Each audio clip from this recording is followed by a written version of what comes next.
नमस्कार, मैं अभिज्ञान कक्षा 10वीं द से आज आप लोगों के समक्ष चित्र वर्णन विषय पर कुछ समझाने जा रहा हूँ। चित्र वर्णन की परिभाषा हमें यह कहती है कि किसी भी चित्र को देखकर उससे संबंधित मन में उठने वाले भावों को अपनी कल्पना शक्ति के माध्यम से अभिव्यक्त करना ही चित्र वर्णन कहलाता है।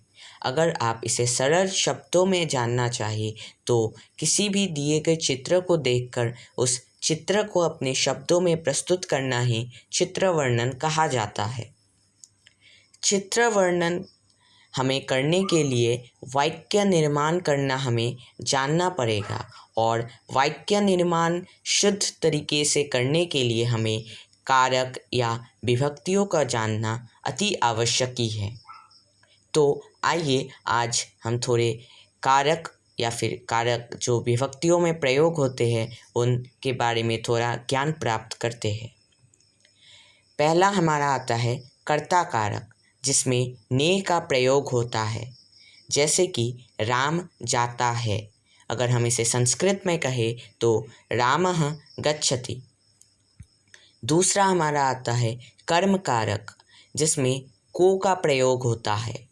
बालक विद्यालय को जाता है, बालकः विद्यालयं गच्छति। तीसरा हमारा आता है करण कारक, जिसमें से या फिर द्वारा का प्रयोग होता है। वह हाथ से लिखता है, सः हस्तेन खादति। चौथा हमारा आता है संप्रदान। संप्रदान में के लिए या को का प्रयोग होता है, जैसे निर्धन को धन देना चाहिए, निर्धनाय धनं देयं। फिर आते हैं हमारा अपादान। अपादान में से इंग्लिश में कहे तो फ्रॉम अलगाव का प्रयोग होता है, जैसे पेड़ों से पत्तियां गिरती है, मतलब यहाँ पत्तियां पेड़ों से अलग हो रहे हैं, तो इसमें अपादान कारक का प्रयोग किया गया है। वृक्षात् पत्राणि पतन्ति। फिर षष्ठी में आता है हमारा संबंध कारक, जिसमें का के की या फिर रा रे री या फिर ना ने नी, इन सब का प्रयोग किया जाता है। जैसे राम दशरथ के पुत्र थे, रामः दशरथस्य पुत्रः आसीत्। सातवें में हमारा आता है अधिकरण कारक। अधिकरण में, पे, पर इन शब्दों का प्रयोग किया जाता है, जैसे कि उसके घर में माता नहीं है, यस्य गृहे माता नास्ति।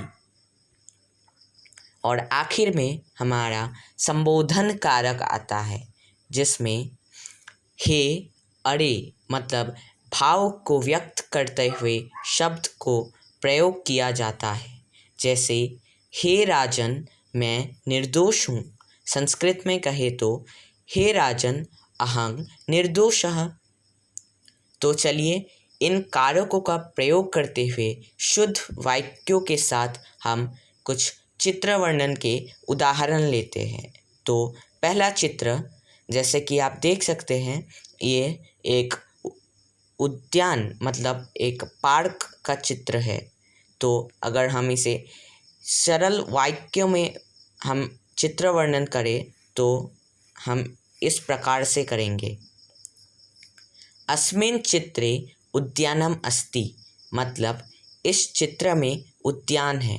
इसके अलावा आप यह भी लिख सकते हैं कि एतत् एकम उद्यानम चित्र अस्ति, ये भी एकदम सटीक वाक्य होगा। या फिर दूसरा वाक्य हम पढ़ते हैं, अत्र बालकः क्रीडन्ते, यहाँ पर बालक खेल रहे हैं। 3 बालक आप देख सकते हैं जो कि पादकन्दुकेन यानी फुटबॉल से खेल रहे हैं। तीसरा वाक्य है हमारा, एका बालिका पठति, वहाँ एक बालिका बैठकर पढ़ रही है। चौथा वाक्य है हमारा, आकाशे खगाः उड्डयन्ति, आकाश में खगः मतलब पक्षी उड़ रहे हैं।